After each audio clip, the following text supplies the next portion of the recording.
Sarve Janaha Sukhino Bhavantu Sri Ramakrishna Sharanam.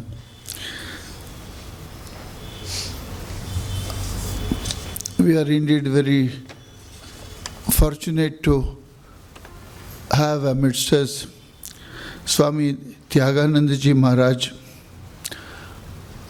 who is the in charge of our Boston Center. Tyaganandaji Maharaj joined the order at the Bombay Ashrama in the year 1976.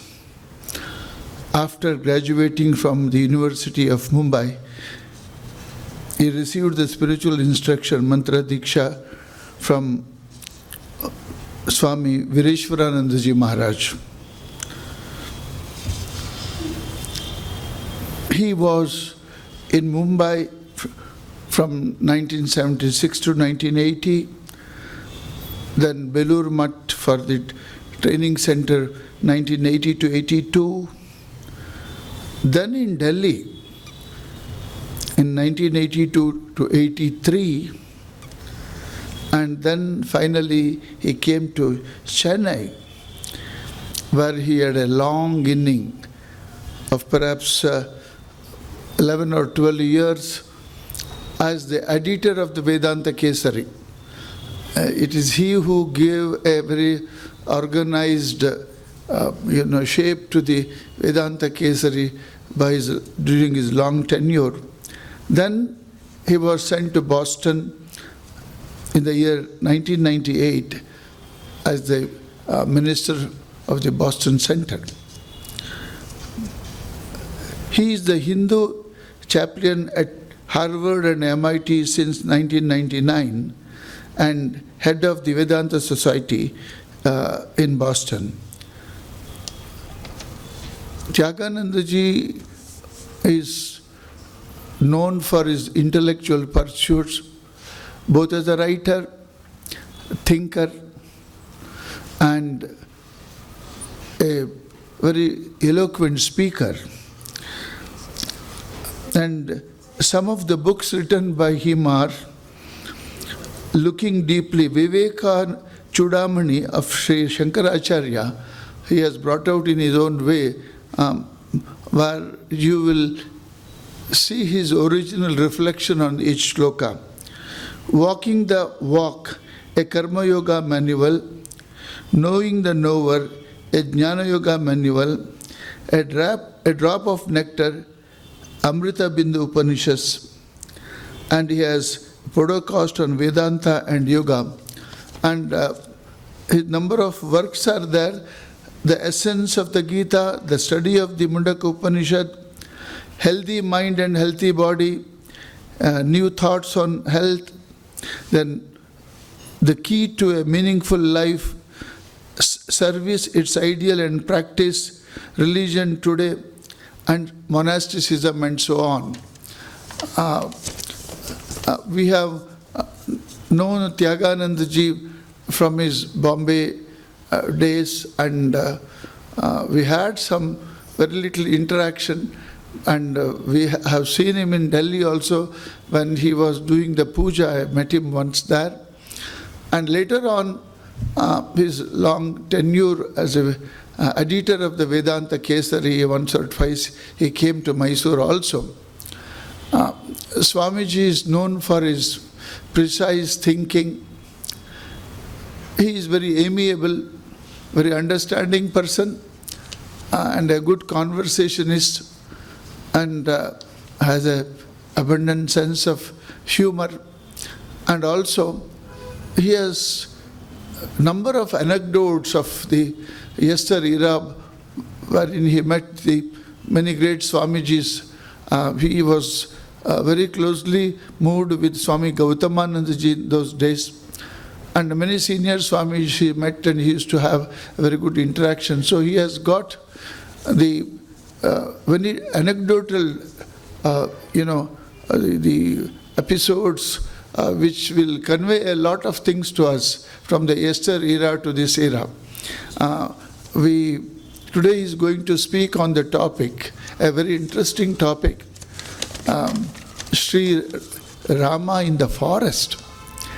You will be wondering why he chose this subject, a very unique subject, Sri Rama in the forest. We know Rama as a Raja, Rama as the Dasharatha Nandana, Rama as the Lord himself. But we will be eagerly looking forward to see how he is going to narrate us and tell us about Rama in the forest. Over to Swami Tyaganandaji Maharaj. Om. Is it okay? Like the third Om now. Om Asatoma Satkamaya Tamasoma Jyotirgamaya Mrityorma Amritam Gamaya Aviravir Mayeti Rudrayate Dakshinam Mukham Te Namam Pahi Nityam. May the Divine lead us from the unreal to the real, from darkness to light, from death to immortality. May the Divine Consciousness fill our hearts and protect us. So thank you for that very generous introduction, and I hope I don't disappoint you all too much, because sometimes in an introduction when you praise somebody so much, it becomes very difficult to live up to that description. So what I intend to do today, nothing very dramatic. It's the Rama in the forest is the acknowledgement of the fact that much of the Ramayana really occurs in a forest area. Yes, there is in the beginning, but then once they go, and we'll come to that. See, look at some of the incidents that occurred just before Rama went to forest, and then what happened after he went to forest. None of this is new. Ramayana and Mahabharata are stories that almost all of us have grown up with from our childhood.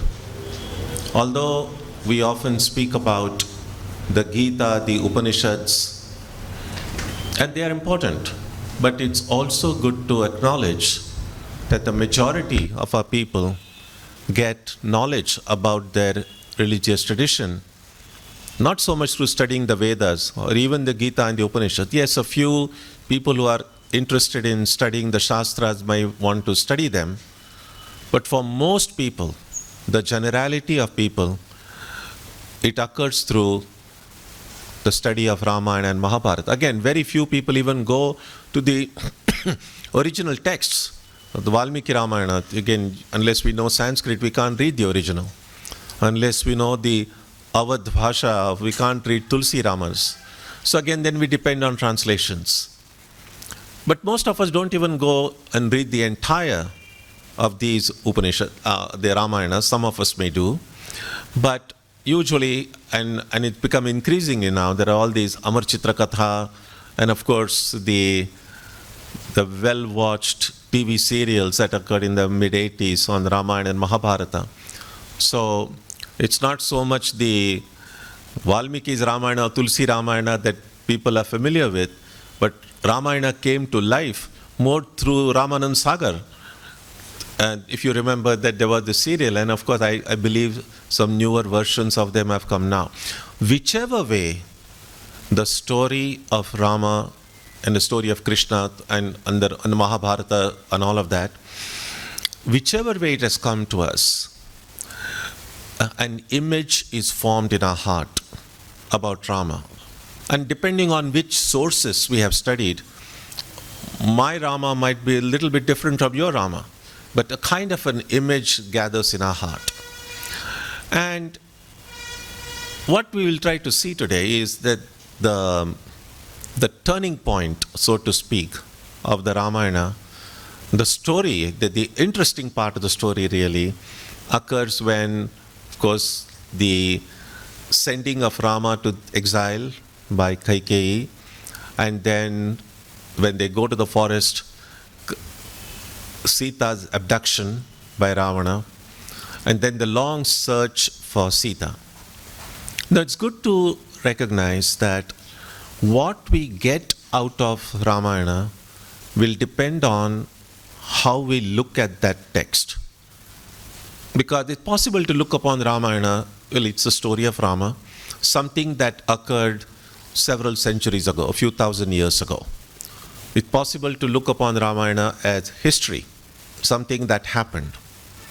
And it's interesting because when you read some of these Ramayanas which have been around for centuries now, we get to have an idea about the kind of society that existed then, the cultural norms of those times. But still, a historical Rama is separated from us. That Rama existed thousands of years ago.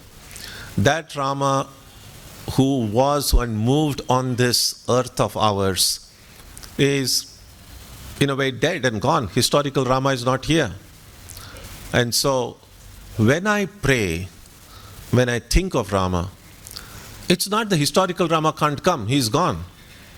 And so Rama of history can be remembered, can be appreciated, we can be inspired, but will Rama of history come and hold me by hand? So it's also possible to look upon Ramayana as literature. And some people who may not be religiously inclined do read the Ramayana as a wonderful literature. When you read the Valmiki Ramayana or Tulsi Ramayana, you see how the author was able to express their feelings. And many of these traditional Ramayanas have been written not just by just ordinary writers. They were great saints. They meditated on Rama, and what they saw, they were able to put down in words. And so Rama of literature comes a little bit closer, but still, the Rama of literature is still the way the author of that book saw Rama. So you can look upon Ramayana as history, you can study Ramayana as literature, but you can also study Ramayana as a scripture. Normally when we think about scriptures, we do immediately think about the Gita and the Upanishads. But it's important to recognize that a study of the Mahabharata and the Ramayana is no less a scripture. Sometimes Mahabharata itself is considered a Panchama Veda. And so, if we look upon the Ramayana as scripture, then we see that that Rama, the Rama of the scripture, transcends history, is no longer bound by time, is no longer someone who existed thousands of years ago. The Rama of scripture is present here and now. Even as we now sit here and exchange thoughts, it's really not so much exchange, I'm sharing my thoughts with you. But wherever Rama's glories are sung, we read, yesterday we had Ramnam, Yatra Yatra Raghunatha Kirtanam. So wherever we sing the glory of Rama, Hanuman is present. It's not imagination. He's actually there. So even as we speak about Rama, if we look upon Ramayana as a scripture, with that Shraddha we can see right now, at this very moment, in this very hall, Hanuman is present. If Hanuman is present, Rama and Sita are present also now. If we keep that in mind, that Rama, Sita, Hanuman and all these characters in the Ramayana are not some past historical figures, they are living realities even now, then all of those incidents in the Ramayana begin to speak to us in a very different way. Then it becomes very personal. And that's why when we study any book, so Adhyayana in study, but when does it become a Swadhyaya? So what is this significance of attaching this prefix swa? That's the self. So only when I read something, not simply as, just getting more information, interesting stories and so on, but something that I connect with my own life. So it's helpful to read an incident from the Ramayana and then pause. Just reading too much is not very helpful. An incident I often comes to my mind when I think about reading books is, as you heard, I joined the Ramakrishna mission in the Mumbai center, and one of the first duties that was given to me was looking after the book showroom. And so I was very young, I was barely 19 when I joined, and so there's one one middle-aged person who seemed very elderly to me then. Now the same age person looks like a child to me. Just what is young and old is so relative. So this person, who probably was in his 40s, would come every Sunday and buy a bunch of books. And of course, I was happy, because the more the sales, the good. If that's my duty, I'm very happy about it. But when I saw that this person would come every week and buy a few books, then one day I just asked him, I said, you carry all these books, you buy these books every week. Do you really read them? And then he was very sincere. He said, when I started buying these books, it was with the intention of reading them. Now, I find I'm not able to do it. So I've decided, in this life, I'll just buy books. In the next life, I will read them. So we have to, sometimes it just feels good.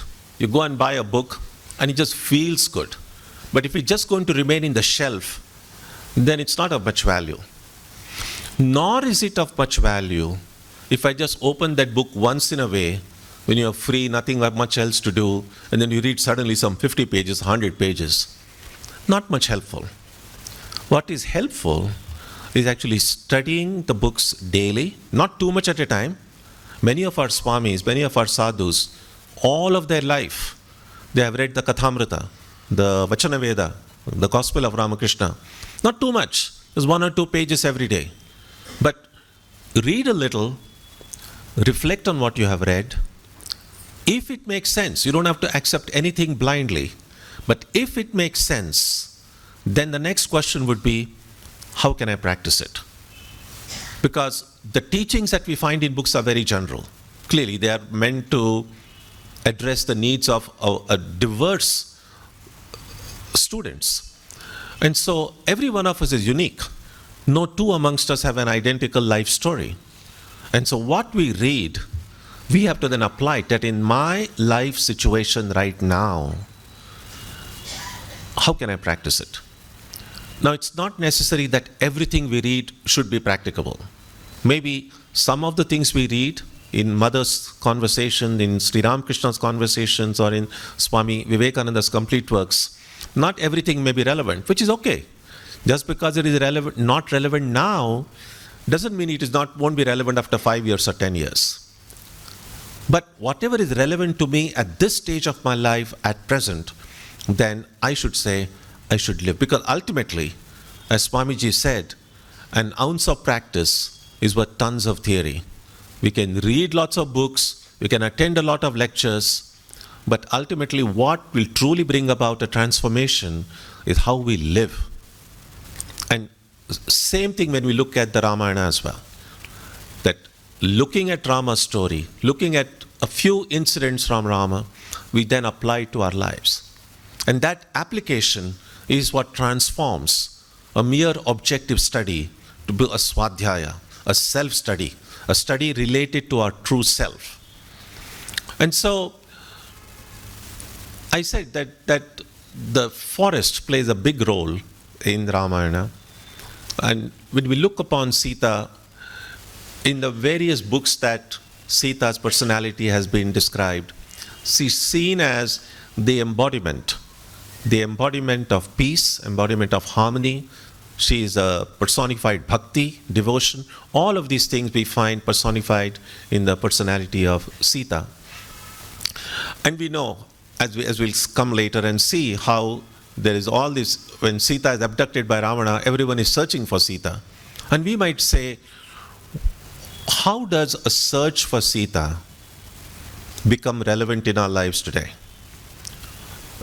Again, if we look at Sita as that embodiment of peace, embodiment of Shakti, embodiment of Bhakti, then isn't that what all of us are searching? There are people who just would say, I want peace in life. Yes, they are looking for Sita. Sita's search has not ended at the time of Ramayana. That search is eternal. That occurs in our heart. If I'm looking for bhakti, I am really searching for Sita in the form of bhakti. And so it's possible in this way to look upon all these incidents from the Ramayana, make them real in our life right now. And so the search for Sita is not simply an historical event. It's something that is occurring at the individual level in every one of our lives. Now, there are a lot of people we find in the Sita, in the Ramayana, looking for Sita. There are clearly seeking when Sita was abducted, Rama himself, but besides grief, and he went in search of Sita, Ram and Lakshmana. All the Vanar Sena, they were in search of Sita. They were also seeking to find where she is, Hanuman of course. But then we also find Ravana. Ravana was seeking Sita too. So a lot of people were seeking Sita for different reasons. But we know, of course, that even though it might seem as if Ravana succeeded in getting Sita, even if for a short time, the question is, did he really get Sita? Is there a right way to search for Sita, and is there a wrong way to do it? And what is the way that Ravana did, what is it that makes it wrong? And the way the Vanar Sena did and the way Rama did, what is it that makes me right? These are the kind of questions we need to ask when we study the Ramayana.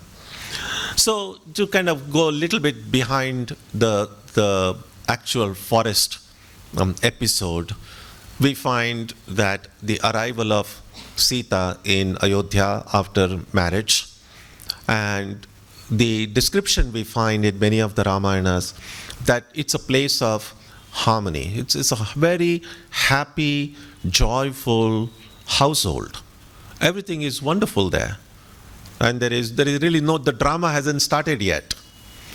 But it starts with this character called Manthara. She was an attendant to Kaikeyi. Again, all of this you know, I'm not telling you anything new. Now, Manthara goes and then poisons Kaikeyi's mind. And that's when she asks these two things, that Rama should be sent to the forest and her son Bharata should become the king. So who is this Manthara? Manthara is that character, that characteristic of the mind which sows discord. Here is this happy, harmonious household, Dashratha's family with the three queens, their sons, and they are all married. And it's wonderful. Everything is going perfectly. And then this Manthara enters.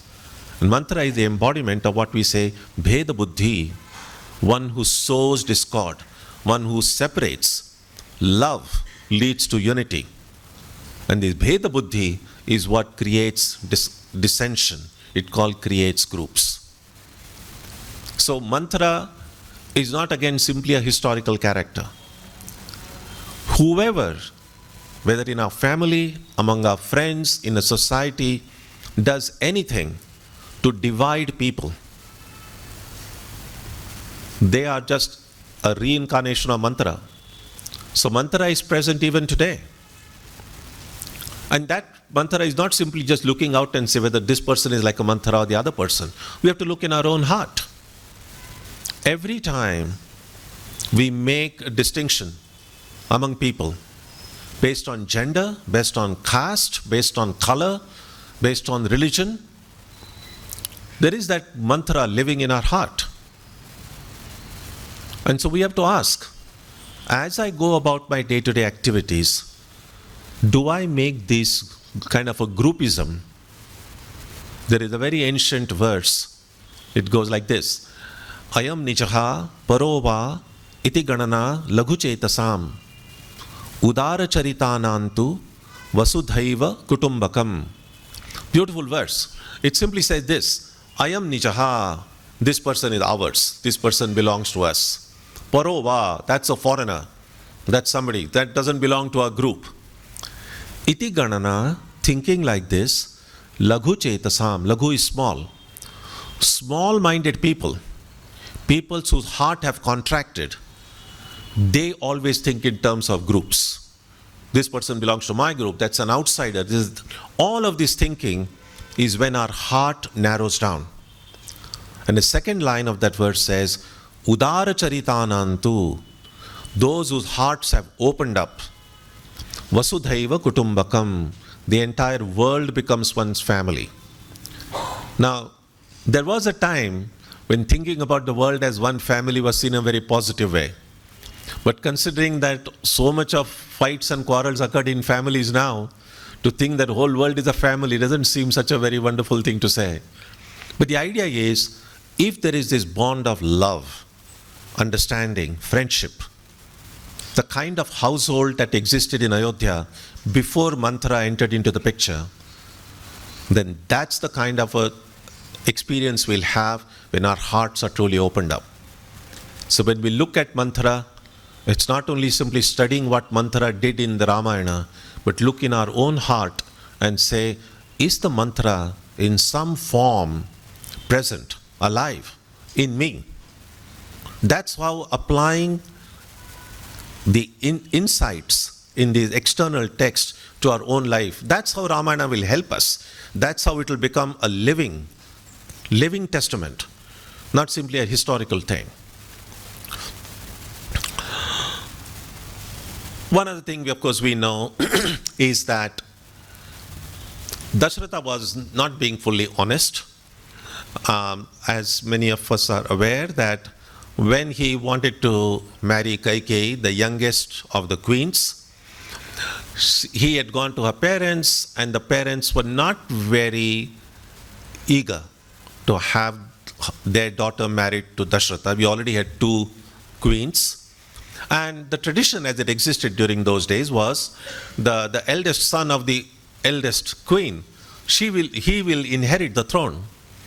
And so Kaikeyi's parents didn't want. He said, well, our daughter will give to you. She'll be the youngest queen, and she's young and beautiful, and you might love her, that's all right. But then her son is never going to be king. And then, of course, as many of us might know from our own example, when people are in love, they're willing to say yes to everything. And so Dasharatha, he was so madly in love with Kaikeyi. She was brave, she was beautiful, she had the wonderful qualities. And so he said, I promise you that your daughter's son will be my successor. That's a promise he made. Now, Kaikeyi wasn't aware of it. This was just between Dasharatha and his in-laws. And years have passed after that, and Dasharatha thought, nothing is written in a document, I've not signed any papers, and so probably nobody remembers it. And everyone loved Rama, including Kaikeyi. So everyone loved Rama. Everyone would be delighted if Rama becomes the king. And so Dasharatha then, but still had a little bit of fear, that what if this news leaks out, that was the promise he had made? What if Bharata then kind of puts an obstacle in the path? And so he then arranges for Bharata to be sent to his maternal grandparents. So he's out of the way, and then out of the blue suddenly says, Rama will be coronated the next day. And everyone is surprised. It's like there wasn't a long preparation. Suddenly he decided that he's going to do it. Everyone was happy, including Kaikeyi. And that's when, of course, Manthara goes and poisons Kaikeyi's mind and tells her how if Rama becomes, and she'll be neglected, nobody will care for her, and so on. Now, Rama's dilemma is that Rama, of course, is the Parabrahma. Nothing is hidden from him. He knew about the promise his father had made, and so he was worried, because it's a kind of a dharma sankata, because we are asked to obey our parents, carry out the wishes of our parents, and here he finds that his father is actually breaking a promise. And so, well, if it's a 21st century, Rama would have simply gone and told his father, you're wrong, it can't be done like that. But those were different times. Nobody went to their parents and told them like that. Many of the parents probably would hope. We hope that kind of situation existed even today. So Rama couldn't go and tell Dasharatha directly, and so he was in a very, very conflicted state. What should he do? And then, of course, we find that Manthara does this, and Kaikeyi, there is this beautiful description of how Kaikeyi goes and stays in that Kopagraha. Actually, it's a very fascinating idea. Of course, Dasharatha was a king, and he had he could afford to have so many rooms, maybe one room for every emotion. Most of us don't have such big homes. But nevertheless, there is something to be thought about this. We understand, now we have just kind of gotten out of the pandemic, so we understand how infections occur. And if somebody tests positive for COVID or any other infectious disease, we want to say keep it away, don't spread it, just remain, isolate yourself. But we often think about it only in terms of physical ailments. But if we look deeply, at a very subtle level, anger, hatred, that's an illness too. Swami Vivekananda says in his, I think, Raja Yoga, he says in some day, if you are feeling depressed or sad, don't go out that day. Don't spread this disease into the world. Stay inside a room. So these are real things. And so it is great that Kaikeyi was upset, angry, and so she goes into that room meant for anger. And it's helpful for the rest of the family, because when somebody is in that room, then you know this person is angry. Then you can deal with them appropriately. And then, of course, she comes and then she makes these demands, and Dasharatha is devastated. When Rama hears this news, he's actually very happy, because his problem is solved. He actually did want to go to forest and stay, having been lived in this urban Ayodhya for a long time. But he would do what his father said. And now, somehow, his father himself was saying, you should go to the forest. So Rama's problem. So this is one other thing that we can keep in mind. There is a saying in the Mahabharata, Dharmo rakshati rakshitaha. If we hold on to dharma, then dharma itself, nature itself, will rearrange the situation around us to then remove the obstacles from our path. And Rama was the embodiment of dharma. And because he personified dharma, in this very difficult situation in which he found himself, the things were arranged in such a way that he didn't have to face that kind of a dilemma in his life. One other incident, just before they leave for the forest, occurs in Lakshmana's case. There is, of course, Sita herself wants to go with Rama to the forest, and then in some Ramayanas it is said, I don't know whether it's a Telugu version, I don't remember, I can't read Telugu, so I don't know. But apparently in one Ramayana, when Sita goes and says, Rama, I'm coming to the forest with you, and then Rama tries to persuade her and say, no, you're not accustomed to forest life, as if Rama is accustomed. But anyway, he told her, you're not accustomed, you stay here, I'll return after 14 years. And then in some Ramayana, Sita asks Rama, in which Ramayana it is written that Rama will go to the forest and Sita will stay in Ayodhya. Every time Rama has gone to the forest, Sita is gone, so I am coming. And this is another thing important to remember. The Rama Avatara hasn't come only once.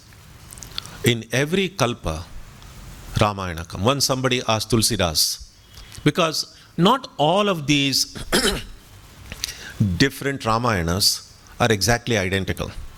Well, main story is same, and that main structure of the story doesn't change. But some of the details in the story varies. Is one thing is saying in Valmiki Ramayana something very different in Tulsi and so on. So Tulsidas was once asked, in your Ramayana you said like this, but the same incident in Valmiki is put in a very different time frame. So which one is real? What did exactly happen? And then Tulsidas says, both are real. He says in one Kalpa Rama came, this is how it happened. In another Kalpa when Rama came, this is how it happened. So, Ananta times, infinite number of times Rama has come. So, if any Rama Bhakta wants to believe that during one of his stay in the forest, Rama passed by your own home, and that can become a reality to you. And maybe in one of the Ramayana that may have happened. So let's not limit Rama to some fixed idea, because Rama is a living presence And the more Rama become living in our heart, our own Rama, our own Ramayana will take shape there. So, just very briefly about Lakshman. So, Sita decides to go, and then Lakshman also says, I'm going. And then he thought, let me go to my mother, Sumitra, and tell her about her decision. And naturally, as we might imagine, if he says, I want to go to the forest, he imagines his mother is going to say, no, no, don't go. We often experience that in our Ramakrishna order also, when some young men want to come and join and become sadhus, and the mother and parents often say, no, no, no, don't go. They might appreciate if their neighbor's son goes. But no, no, not your own son. So Lakshmana kind of thinks, this is what my mother will say, and so what I will reply. He's kind of planning all that in his head. And so then he goes to Sumitra and says, Rama is going to the forest, I'm going to accompany him. And what Sumitra says is very profound. The character of Sumitra, she is an embodiment of jnana. She's a very learned woman. She doesn't give lectures, doesn't do anything, but she's a very deep and profound knowledge. So she simply tells her son, this is beautiful in the in the Valmiki Ramayana says, Ramam Dasharatham Vidhi, Mam Vidhi Janakatmajam, Ayodhyam Atavim Vidhi, Gachatata Yatha Sukham. She simply says her parting message to her son is Ramam Dasharatham Vidhi. Up to this point, you have looked upon Dasharatha as your father. But know that Rama is your father. Look upon Rama as your father. Yes, in a very earthly sense, he is just your older brother. But he is really your father. Mam Vidhi Janakatmajam.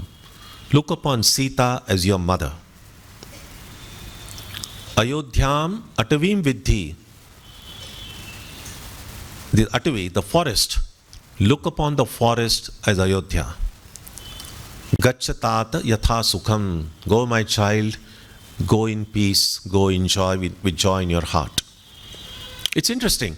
So, is Ayodhya a place? And we might say, yes, of course. And we recently had this big temple being built there, and everyone is happy, and people have still continued to go there in thousands. But it's still, not every one of us are going to visit there.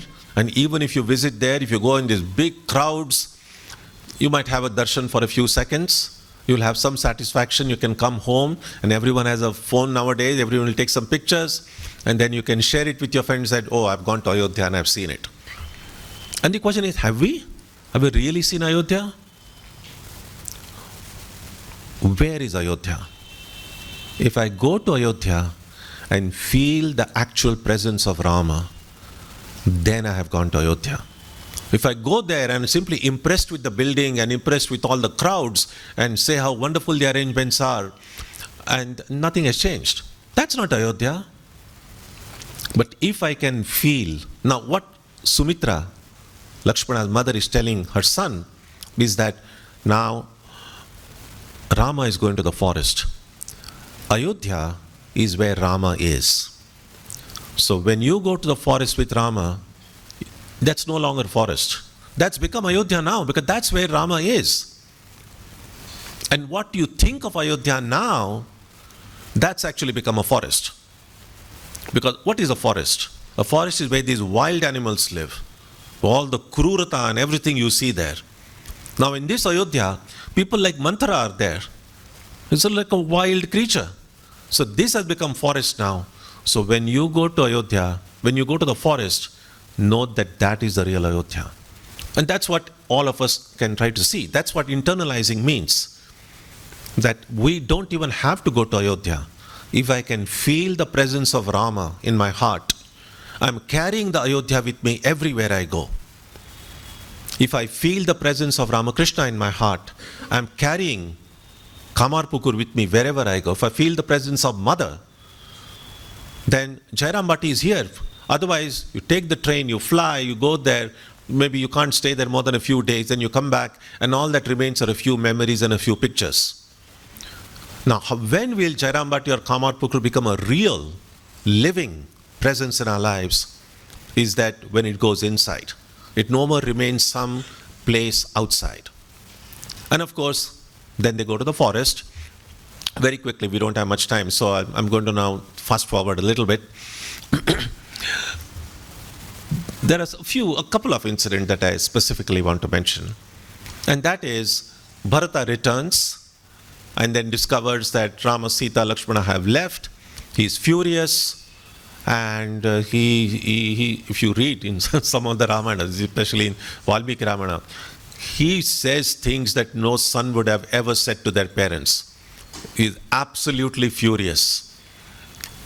And then, of course, then there are people around who just say, no, you should follow the scriptures. The scriptures say, Matra Devo Bhava, Pitra Devo Bhava. That's the wish of your father, your mother. Obey your parents. And Bharata, he is a learned also. He has studied all the scriptures. And he says, I do accept the scriptures. I know Matra Devo Bhava, Pitra Devo Bhava is true. But he says, who is my father? In every birth, I have had a father like Dashratha. In every birth, we have a set of parents.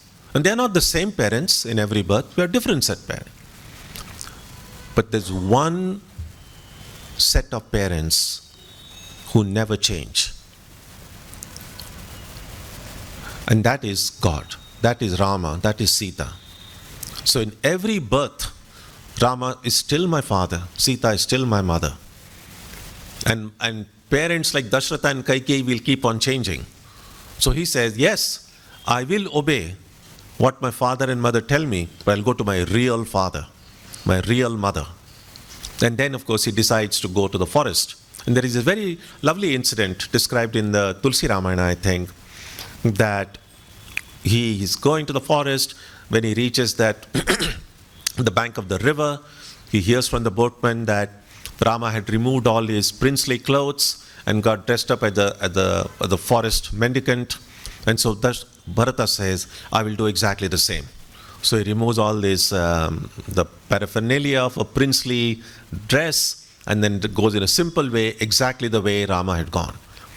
And then going some distance deep inside the forest, and then Rama went barefoot. So Bharata goes barefoot. After some time, not accustomed, remember, these are all princes. They had not accustomed to this difficult forest life. And so thorns enter into his feet. Blood starts coming. And of course, it's painful for any of us if blood comes from the soles of our feet. But the reaction in Bharata is a little bit too extreme. He starts crying profusely, wailing. And of course, others helped to kind of see, and they said, oh, this is very painful. But Bharata is not weeping for the pain that he is experiencing. Bharata is weeping because he said, that's on this path, Rama went before me. That for the actions that my mother did, how Rama had to suffer. That's the way a bhakta thinks. It's not about one's own convenience, one's own suffering. So Bharata is weeping because Rama walked on that same path and how much pain he would have experienced. And then we read in the story, he goes further, and then we go a little more further distance, and there are no thorns there. The road is perfect. And then Bharata starts crying even more. I said, now what's the problem now? And then Bharata says, Rama knew. He knows the past, present, and future. He knew that I'm going to go after him and try to bring him back. So that I shouldn't be hurt, he has cleared the path for me. That's the way a bhakta thinks. So difficulties, challenges come in the lives of all of us. There is not a single person in the world who can say, I have no difficulties, I have no challenges. Everyone, that's universal. What's not universal is how we react to those challenges, how we respond to those difficulties. A bhakta's way of responding would be exactly what we see in the life of Bharata. Bharata is often depicted as an ideal devotee. So if we want to know what kind of qualities I need to inculcate in my own life, all that we need to do is to look at this very inspiring life of Bharata. So there is so much we can read.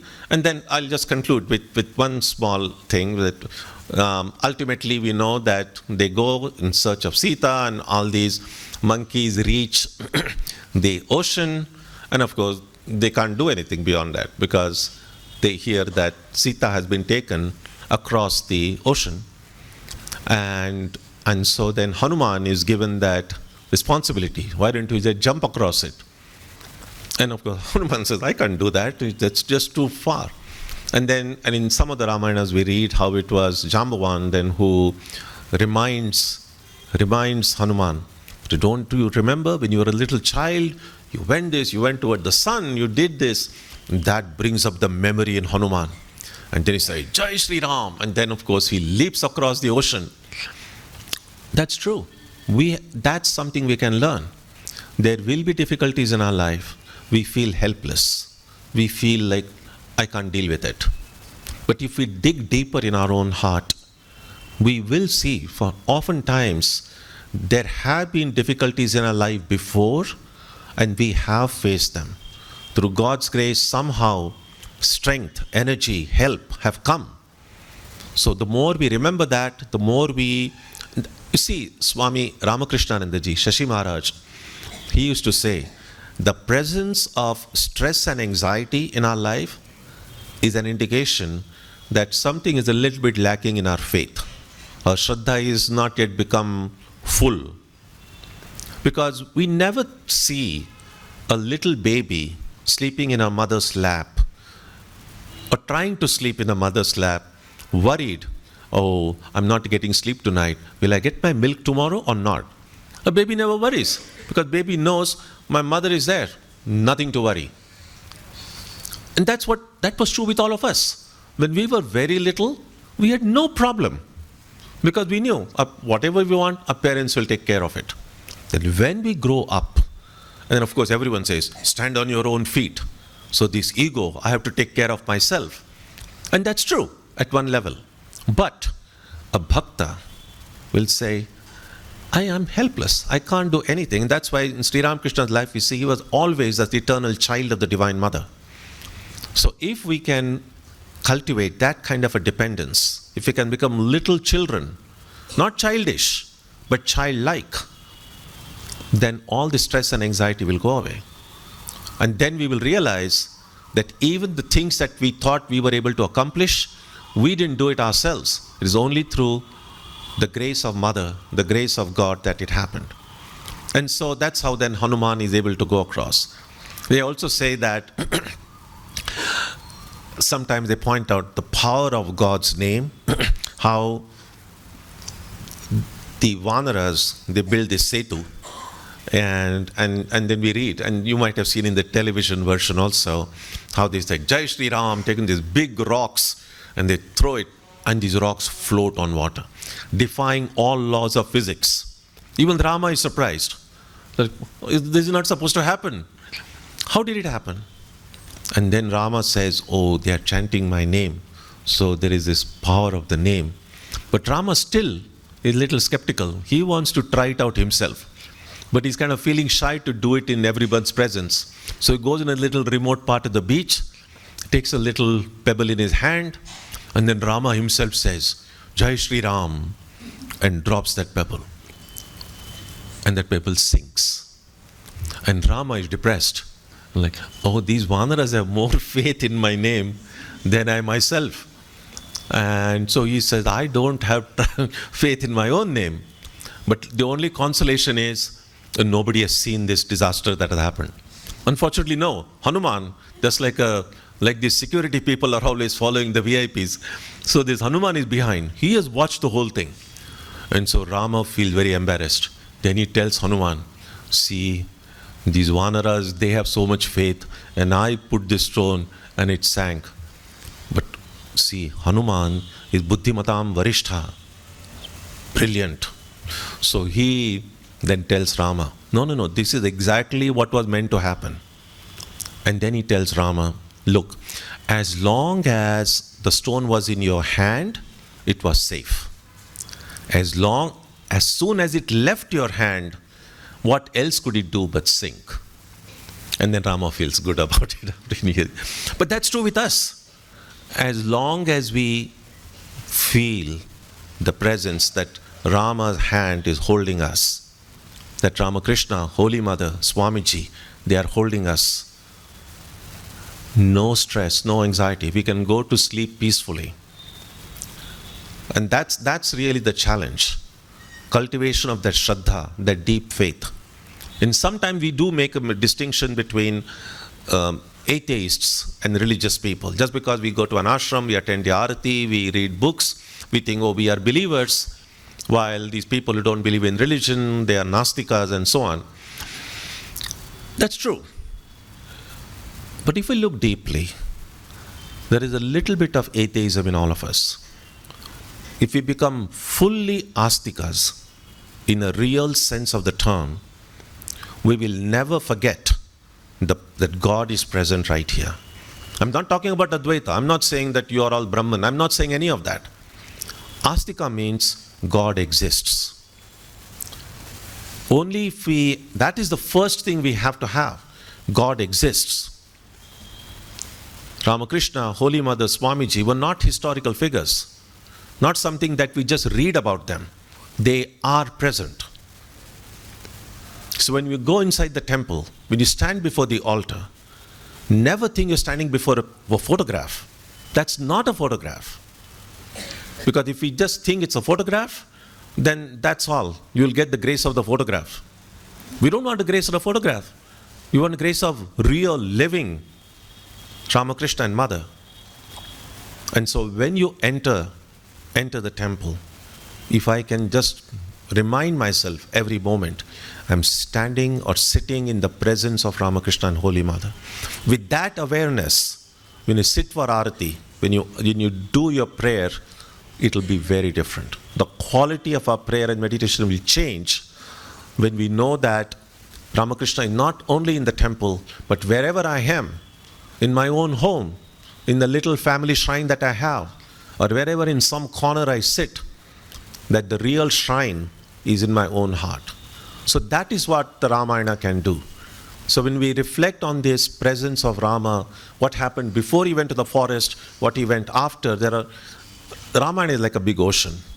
You kind of dip your hand somewhere and something life-changing insights will come to us. Clearly, in a small talk like this, we can't deal with the entire text. But I would encourage you, even if you have studied the Ramayana before, even if you think, because there is a tendency to say, oh, malum hai, I have read all that. We never finish Ramayana that way. Just like we've never finished the Gospel of Ramakrishna. We have to keep on reading, keep on thinking, that this becomes real in our lives. Because ultimately, the goal of all study is not simply to become scholars. The goal of study is to become better versions of ourselves. That we can look back at ourselves and say, today I'm a better person than what I was 2 years ago or 5 years ago. If we can say that, yes, God realization will come, samadhi will come, everything will come. But even before that, if we can touch our heart and say, right now, at this very moment, I'm a better person than what I was 2 years ago, that means we are making progress. Progress is not through visions and all of that. It's just looking deeply and saying, am I becoming better every day? And that's what Ramayana can do, that's what the Mahabharata can do, and that's what spiritual life is all about. It's about real transformation, really becoming better every day, even if it's a little bit, but becoming better, not remaining just same old, same old. That's the challenge. My prayers to Sri Ramakrishna, Holy Mother and Swamiji, that through their infinite grace, we all discover that light, that grace and that blessings in our lives so that we can become a blessing to ourselves and blessing to everyone around us, our family, our friends, our neighborhood, and make our life truly blessed. Om Shanti Shanti Shanti Harihi Om.